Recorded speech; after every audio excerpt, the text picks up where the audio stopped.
I will be defending the premise that the Bible is not misogynist, even if that is commonly believed. Misogynist just means against women.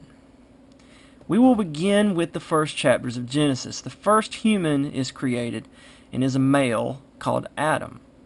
Adam is tasked by God with classifying and naming all the animals. We are told that God gave Adam this task with the motivation of him needing a suitable helper. At the end of this task, Adam has an insight. He realizes that there is no suitable helper for him. God then causes Adam to fall into a deep sleep and removes his rib. God fashions this rib into a woman. Adam calls her this because she was taken out of man. The term helper can be misleading and make the woman sound like a lesser being. According to Strong's Concordance, this word appears in the Bible 21 times and is usually translated as helper. Remember that the Bible was written in ancient Hebrew long before the English language existed. Most of the time, this word refers to God as the helper. So it is not a demeaning term, even though it may be one in English. To see the next point, we should compare the origin of women in Genesis to that of ancient Greek religion. To the Greeks, man existed to worship the gods, and all the humans were male. But the god Prometheus wanted them to become more intelligent and advanced. Zeus disagreed and wanted them to stay primitive worshippers. Prometheus wanted to give the knowledge of fire to the humans. Zeus, king of the gods, disagreed. Prometheus stole fire secretly and gave it to mankind. Zeus was angry and chained Prometheus to a rock in Hades where vultures will eat him for eternity. Then Zeus created women to take away any intelligence that man may gain with technology. Zeus called her the beautiful evil and named her Pandora. Zeus intended that her beauty would take away man's intelligence and turn him into an animal. In addition, Zeus also made woman stupid and foolishly curious.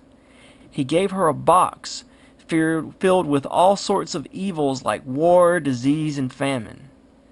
And Pandora was to guard the key. Zeus knew that the foolish woman would not be able to resist opening the box, and all of the evils jumped out just as he had warned her. She managed to close the box, keeping one evil inside: hope. The idea was that with women like her and the evil she has unleashed, it is now foolish to have hope. Notice one key fact of difference between this and the story in Genesis. Eve was created to be a good thing. Pandora was created to be a bad thing. Later in Genesis chapter 3, Eve will be the first to eat the fruit of the tree of knowledge. The eating of this fruit brings evil and death to humanity. This is not the same as Pandora's box. Both Adam and Eve eat the fruit. But that is not what God wanted them to do. And it's not the woman only. Pandora was intended and created to open the box. She was intentionally made stupid and unable to wisely resist. And her beauty was intended to take away man's intelligence. This idea formed a basis for later Greek praising of male homosexuality as love between equals. They saw the male desire for women as giving in to one's lesser, sensual, animal nature and losing the love for pure knowledge. But biblically speaking, there is no basis for arguing that women and their beauty is a bad thing, even if we know that it can be a source of much evil. Many today judge a woman simply on her looks and nothing else. People become jealous of it and hurt others. Men pretend to love women just to gain access to their bodies. But the Bible never says that it is bad for a woman to be beautiful. It does, however, give us many passages indicating that Other aspects of women are to be valued more than beauty. For example, Proverbs 31:30 says, "Charm is deceptive and beauty is fleeting." In other words, it's going away quickly. But a woman who fears the Lord is to be praised. Notice that it does not say that beauty is evil. In fact, the Song of Solomon puts great effort into celebrating the beauty of a woman as a truly good thing. Some suggest extremely liberal interpretations of Genesis where Eve used her physical beauty to convince Adam to eat the fruit. This is liberal because the text doesn't tell us that. It is a pure speculation where one simply inserts words into the text of Genesis. The serpent comes to Eve, it deceives her into eating the fruit, she gives some to Adam who was with her, and he eats. In other words, Adam was a silent witness to the discussion with the serpent. We are not told anything about her offering her body if he will eat the fruit. She appears to assume that the serpent was persuasive to the two of them, and that is a simple explanation. But since the text remains silent on Adam's motivations, it is also possible that he just did something bad. Perhaps he didn't have to be tricked, but rather just plain did something he knew was wrong. At the end of the day, all evil boils down to doing just that at some point. I personally favor this second interpretation, but it would be absurd to claim that Eve was the first prostitute, as some have suggested. From what I understand, some have mentioned instances of rape in the Bible, rape of women, and concluded that this is how the Bible intends women to be treated. Fortunately, today we have Bibles in English and you can read them for yourself. Don't be a moron. These are biblical examples of what not to do. Now, one interesting female character in the Bible is the Old Testament prophet Deborah. According to the text, she is a prophet of God. In other words, she is a person sent with actual messages from God Himself to give to others. She commanded men to go to war because God said so. And she did not do so out of a cleverly created story. According to the text, she was actually given her messages by God. But of far greater interest is the treatment women received from Jesus. In the Jewish culture of that time, women's testimony was not admissible as evidence in court. But Jesus saw fit to make them the primary witnesses to the resurrection, the most important event in all of history. This is interesting for apologetic reasons. In other words, if one were to invent the story or just make up the story, if it's a lie, the story of the resurrection, of Jesus coming back from the grave, then in that time one would make the witnesses to the resurrection in this created story to be trustworthy people, not people who are known liars. But the problem is that women are known liars in this culture. In the culture of that day, women were seen as always telling silly stories, and anyone who believed women was unwise. In fact, in the story, the women tell of Jesus' resurrection, and the disciples do not believe them. This is what to expect in that culture. So God revealed the most important event in all of history to women, and Jesus even later chastises the disciples for not believing the women. And interestingly, for us today, it actually lends credibility to the Bible story because there was no reason to make up such a story in that time. There is the passage, another passage, where Mary is a student of Jesus and her sister Martha is upset about it. She tells Jesus to ask Mary to help with preparing food, and that learning from him is essentially a form of dodging kitchen work. But Jesus says this, "Martha, Martha," the Lord answered, "you are worried and upset about many things, but few things are needed, or indeed only one. Mary has chosen what is better, and it will not be taken away from her." Don't forget the incredible conversation when Jesus raises Lazarus. His sister Martha is upset and claims that if Jesus had arrived earlier, then Lazarus would have been healed and still alive. Jesus tells her that her brother will live again. Remember that she was probably unschooled and illiterate. She couldn't read. She says that she knows that he will be raised again at the end of time. This was the teaching of the Pharisees in that time. Imagine how the world once was, back then. This was a time when over 50% of the world's population was in food production. Most people could not read. All written works were made by hand and really expensive. And the Pharisees were some of the learned religious leaders of the time. If you could read, then all you did was study and learn. You were either a dedicated academic or a common laborer. It was a different time. And some of the Pharisees were there that day at the grave of Lazarus. So you can almost hear the tone in Martha's voice. She is trying to prove that she knows and understands these important teachings. It's like, oh, I know this one, I know this one. And so it is to this woman, of all people, that Jesus gives us one of his most incredible responses. A woman who is probably proud of herself for understanding the teachings of the wise and learned Pharisees. And one of those teachings is something called the resurrection. The belief was that at the end of time, all people will be raised and judged. She says that she knows Lazarus will be raised in the resurrection at the last day. And Jesus says these mind-blowing words to this woman: I am the resurrection and the life. The one who believes in me will live even though they die. And whoever lives by believing in me will never die. Do you believe this? If you understand the teaching of the time, then you see something of this. This was a radical development in Jesus' teaching about himself. Yet he did not deliver it to the wise and learned people. He delivered it to a woman.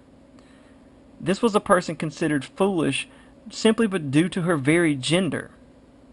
Even the story with the Samaritan woman at the well is remarkable.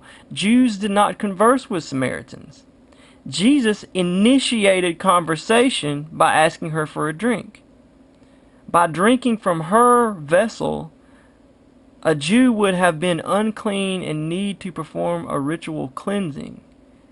Instead of this, Jesus reveals that he is the Messiah to her. In fact, the whole ministry of Jesus involved uplifting those that society considered lesser and criticizing those that society considered higher. And from God's perspective, the differences between us are really insignificant anyway. Finally, let's focus on 3 controversial passages. 1 Corinthians 14:34, 1 Timothy 2:12, and Ephesians 5:22. 1 Corinthians 14:34 says, women should remain silent in the churches. They are not allowed to speak, but must be in submission, as the law says. This passage seems to make it clear that women are not allowed to speak in church. But it is not as simple as that. Earlier in chapter 11, Paul gave instructions that a woman who prophesies or prays in church must do so with a hat on. It would be odd for Paul to tell us in one chapter that women cannot speak at church, right after he gave us rules on what they wear when they are speaking in church. Either Paul has a few screws loose, or what he says is a little bit complicated. In fact, back in chapter 14, verse 39, Paul says, therefore, my brothers and sisters, be eager to prophesy, and do not forbid speaking in tongues. Paul makes it a point to encourage women to be eager to prophesy in church right after he commands them to never speak in church. Chapter 14 has been all about the role of speaking in tongues versus the role of prophecy in church. Paul has made the case that prophecy is better since people understand you. You are speaking in the common language of the congregation. But tongues requires a translator, or else it's no better than gibberish, as Paul says. The point for us is that Paul encourages both men and women to be eager to prophesy. This is literally 5 verses after he has told women to be silent. And yet they are to be eager to prophesy? Prophecy is serious business and involves speaking an authoritative message directly from God himself. To disobey God's prophet is to disobey God himself. So clearly, Paul doesn't mean women must remain silent in church.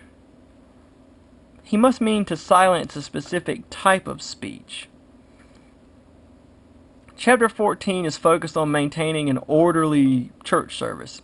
He makes the point that people should take turns speaking, in other words, not all at the same time, and carefully listen to each other. He places limitations. Only 2 are to prophesy per service, and 3 tongue speakers.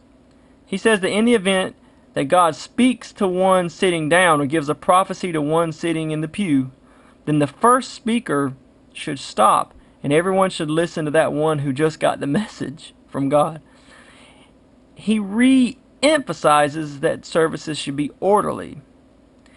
And then he says that women should remain silent. So what does he mean if women are also possible prophets who can interrupt another prophet's message from her seat in the pew? Paul makes it clear in the next verse that he's referring to women asking questions. He says they should ask their husbands at home. In fact, the word translated ask can mean to interrogate or demand an answer. So it appears that Paul means the church service should not be a big crazy debate. Well, that makes sense. He had said this earlier, though, when he asked everyone to listen carefully. When people take turns, everyone should listen carefully and weigh what is said. So the question now becomes why he singles out women in regards to asking questions. Well, this is probably due to what he means by as the law says, in regards to them being silent. Usually Paul refers to the Jewish laws of the Old Testament by the words, the law. But there appears to be no such law prohibiting women from asking questions in the Old Testament. It remains, therefore, through processes of elimination, that there must have been some local law applicable to the Corinthians or Roman law. Remember that Corinth was a Greek city, is a Greek city, and the church was a tiny gathering. The church member had come, any of these church members had come out of a culture where for thousands of years the belief was that women were a bad thing. Specifically, their beauty and stupidity were bad things as Zeus intended. This was serious business. The Greeks didn't say it's raining. They said Zeus is raining.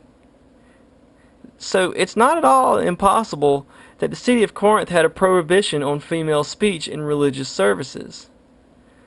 And by the process of eliminating any Old Testament laws on this, that appears to be the correct interpretation. Paul was always careful to instruct Christians to follow all the laws that they can.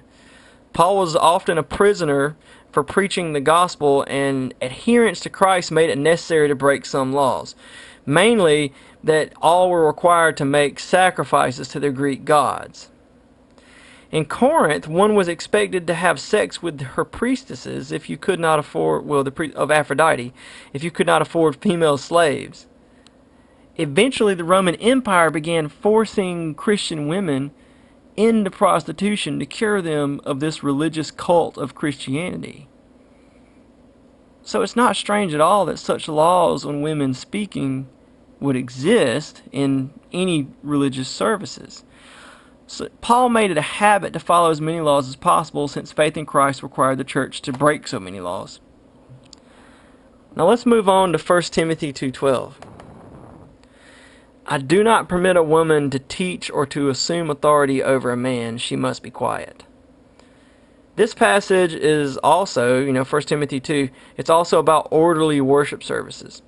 This letter is written to Timothy, but we are told he is to use this instruction in leading the church in Ephesus. Therefore, the book of Ephesians would be directly relevant. Paul tells us that Timothy is dealing with false teachers who are introducing bad ideas into the church. Try to imagine how stressful this would have been for Paul. Imagine that the little church that had just escaped a lifetime of worshiping Greek gods only falling into strange ideas while he was away. Ephesus was a city where Paul was mobbed in the streets and brought before the entire city to be tried and executed for attacking faith in their patron goddess Diana. First, Paul urges the men of the church to pray and not angrily debate one another. Again, sounds like Corinthians. Then he re-emphasizes the biblical notion that a woman's true beauty comes from her devotion to God and not from how she looks. Remember, though, that beauty is not a bad thing, but it can be when it's the main thing. Rather, beauty should be an artistic expression of the woman inside, right? Then Paul tells us that a woman should learn in quietness and full submission. This again makes sense. A student is supposed to be in submission to a teacher. That is fundamental to the student-teacher relationships. All students should do this. But the question is why only female students are singled out in this verse. Certainly there would have been male students, and they would need to be in submission to their teachers as well. Now this reminds me of the transsexual bathroom debate. The older you get, the more everything reminds you of something else, right? Many complain that men shouldn't be allowed in bathrooms with young girls because it's dangerous for little girls. Forgive me if I have trouble being so concerned. I went to the bathroom with grown men all my life, and there was never a public outcry for my safety. Do little boys not matter, America? That's not so dissimilar from this point in Timothy. There were most definitely male students, as well as female. And students are always expected to be in submission to teachers. If it were not so, then the students would be the teachers. So why does Paul bother to point this out in regards only to females? In addition to that, there's another strange use of a word in the next verse. Paul says that he does not allow a woman to teach nor to assume authority over a man. Some translate it to just hold authority or have authority.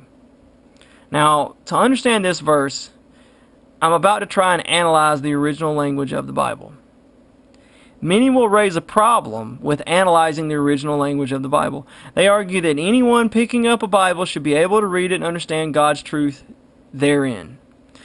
But there are many problems with such an objection. First, a person must be able to read.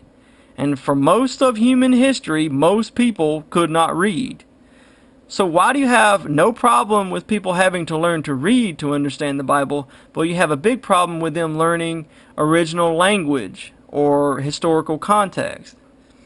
Furthermore, perhaps the Bible is a book that rewards careful study. Now the word translated assume authority over in the NASB means to do so completely on one's own. In other words, this is not a woman being called by God to take authority like Paul was. This is not a church voting democratically to put a woman in a position of authority. This is a woman doing so completely on her own. The Greek word is literally like auto-handle or self-manage a man. Now that raises more questions. Why was there an issue with women just taking over men all on their own? What sort of situation led to this problem? Furthermore, why did Paul say that he does not allow it, instead of telling husbands not to allow it? To shed light on this, let's look at the book of Ephesians, which was the church Timothy was leading. So it's kind of a sister book to 1 Timothy. It makes sense of this passage in Timothy for us. Ephesians 5 tells us that women are to submit, or wives are to submit to their husbands as though they are submitting to God. So it seems that it is the duty of men to control their wives. But, there's a big but, we must continue reading. To fail to read the following verses is to commit a true blunder. Paul goes on to say that husbands are to see their wives as Christ saw the church. Ephesians 5, verse 25. Husbands, love your wives just as Christ loved the church and gave himself up for her to make her holy, cleansing her by the washing with water through the word, and to present her to himself as a radiant church, without stain or wrinkle or any blemish, but holy and blameless. In this same way, husbands ought to love their wives as their own bodies. He who loves his wife loves himself. Now, this passage is incredible. How, I ask you, did Christ give himself up for the church to make it holy and cleansed by washing with water through the word? He died for the church on the cross. That is what cleansed the church and made it holy and blameless. That's what baptism represents. It was in that act that Christ gave up his body for ours. If that is the way husbands are to treat wives, then it seems husbands are the submissive ones. While wives are to treat husbands as God, husbands are to treat wives like the sinful world that Jesus died for. Here's the thing.